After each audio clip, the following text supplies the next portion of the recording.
All right, lottery fans, get ready for a deep dive into something a little different. This time we're going to be talking about lottery That's strategies. right. We've got some excerpts here from the ebook, The Lotto Secret, Winning Number Strategies. Yes.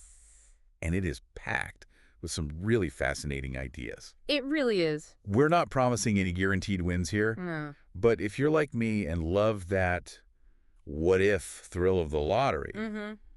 then this deep dive might just change the way you play. It might.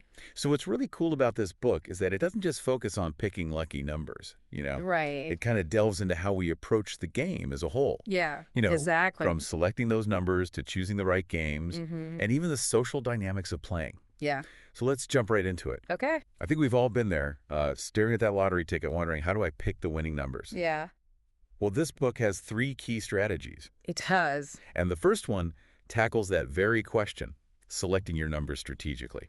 You know how many people use birthdays or anniversaries for their lottery picks? Yeah. I mean, it's a common tactic, right? Yeah. It's very common.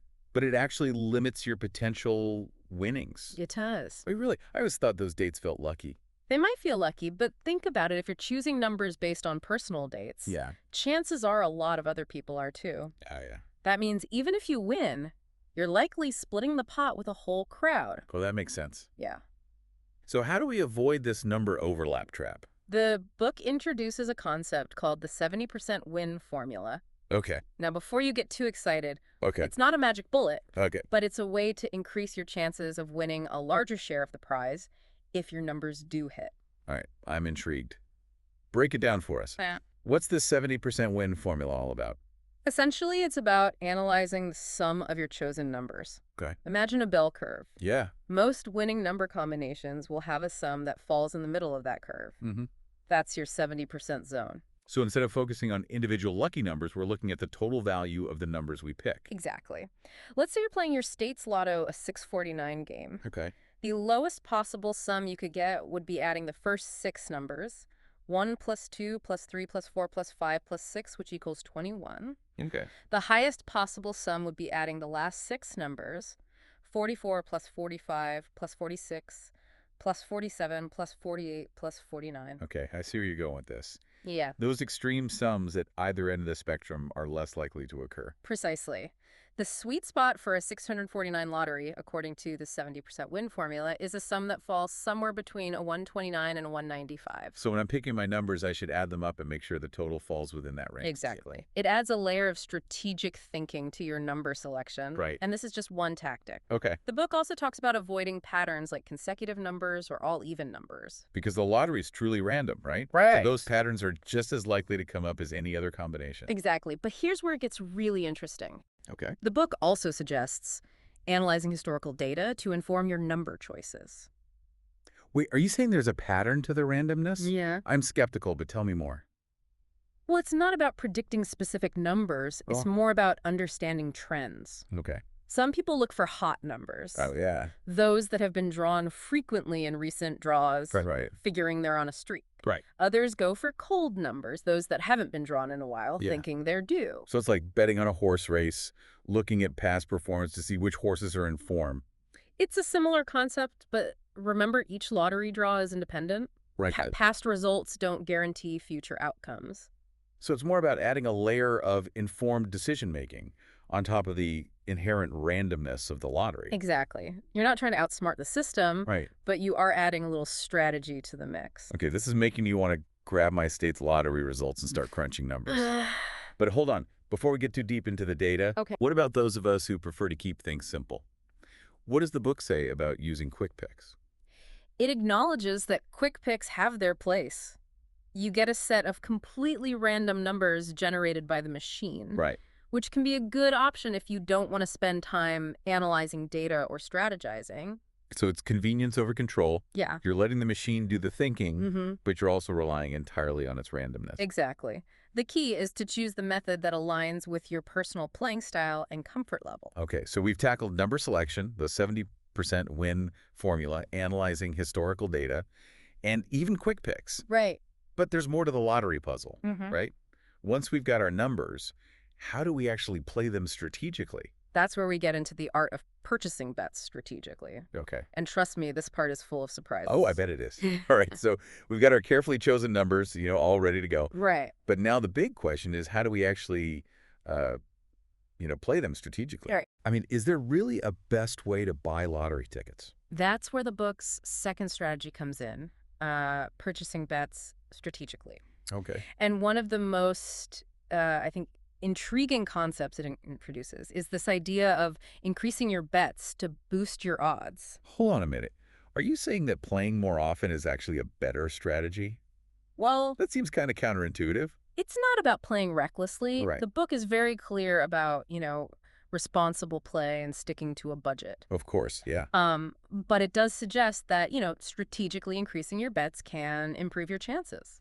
So it's about finding that sweet spot between, playing enough to maximize your odds without breaking the bank. Exactly. And the book dives into, a few different approaches. Yeah. One is the concept of weekly play, Okay. making a small, consistent investment with each drawing. Right. It's like the tortoise and the hare fable, slow and steady wins the race. Yeah, I can see the appeal of that. Yeah. It keeps you in the game consistently without having to shell out a huge sum all at once. Right. Plus, it plays into that what-if feeling we talked about earlier. Yeah. You never know when your numbers might hit. Exactly. Okay, so weekly play makes sense. Mm-hmm. But what about those times when the jackpot gets really huge? Yeah. Everyone starts dreaming of winning big. Right. I- Is there a strategy for those moments? Absolutely. The book suggests an alternative, saving up for those massive jackpots by playing less frequently. Okay. That way, when you do play, the excitement and potential return are even higher. So instead of spreading your bets out over time, Right. you're concentrating your resources for a bigger potential payoff. Precisely. And this brings us to another aspect of strategic buying, lottery pools. Ah, yes, the classic office pool where everyone chips in to buy a bunch of tickets together. Right. Is that what the book recommends? Well, it explores both the benefits and potential pitfalls of this approach. Okay. The obvious upside is increased buying power. More tickets mean more chances to win. Yeah, it's like diversifying your portfolio, spreading your risk across a larger pool of numbers. Exactly. And there's also that social element we mentioned earlier. Right. Sharing the excitement and anticipation with others can make the whole experience more enjoyable. It turns the lottery from a solitary pursuit into a shared adventure. But here's the catch. Oh, The book also cautions about the potential downsides of lottery pools, particularly when it comes to handling winnings. okay. I can see where this is going. Yeah. Imagine winning millions with a group of people Yeah, and then having to figure out who gets what. That could get messy fast. exactly. And that's why the book emphasizes the importance of having a clear written agreement in place beforehand. Okay. It outlines how the winnings will be split, Right. avoiding any confusion or conflict down the road. So it's like a prenuptial agreement, Kind of. but for lottery winnings. Yeah. Smart move. It might seem a bit overly cautious, but trust me, it's better to be safe than sorry when those big bucks are on the line. All right, so we've covered weekly plays, saving up for big jackpots, and navigating the complexities of lottery pools. Right. This is making me rethink my whole approach to buying tickets. Hmm. Are there any other strategic gems hidden in this book? There are, and this one might surprise you. The book encourages exploring lesser-known lottery games, Okay. particularly those with smaller prize pools. Wait a minute. Why would we go for smaller prizes? Hmm. Isn't the whole point of the lottery to win big? Here's the thing. These smaller games often have higher payout percentages Oh, okay. and better odds. So you're more likely to win something, Right. even if it's not a life-changing amount. Exactly. It's about maximizing your chances of winning Right. while still enjoying the thrill of the game. Okay, I'm seeing a pattern here. This book is all about finding those strategic advantages wherever you can, Mm-hmm. even in the games that might fly under the radar. Exactly. And remember, even if you don't hit the jackpot, most lottery games offer smaller prizes for matching fewer numbers. So always check those tickets carefully. We don't want to miss out on any potential winnings. Absolutely.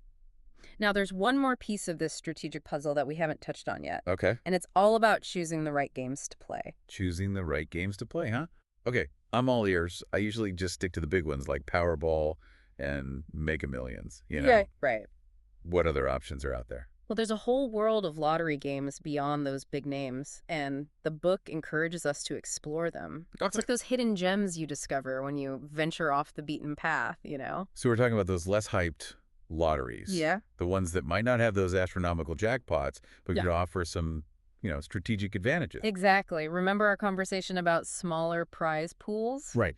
Sometimes those games have better odds and higher payout percentages. So you're saying there's a chance to actually win something Yeah, without having to compete against millions of other players? precisely.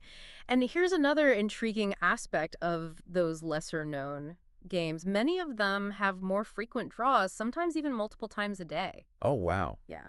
So the excitement and anticipation are amplified?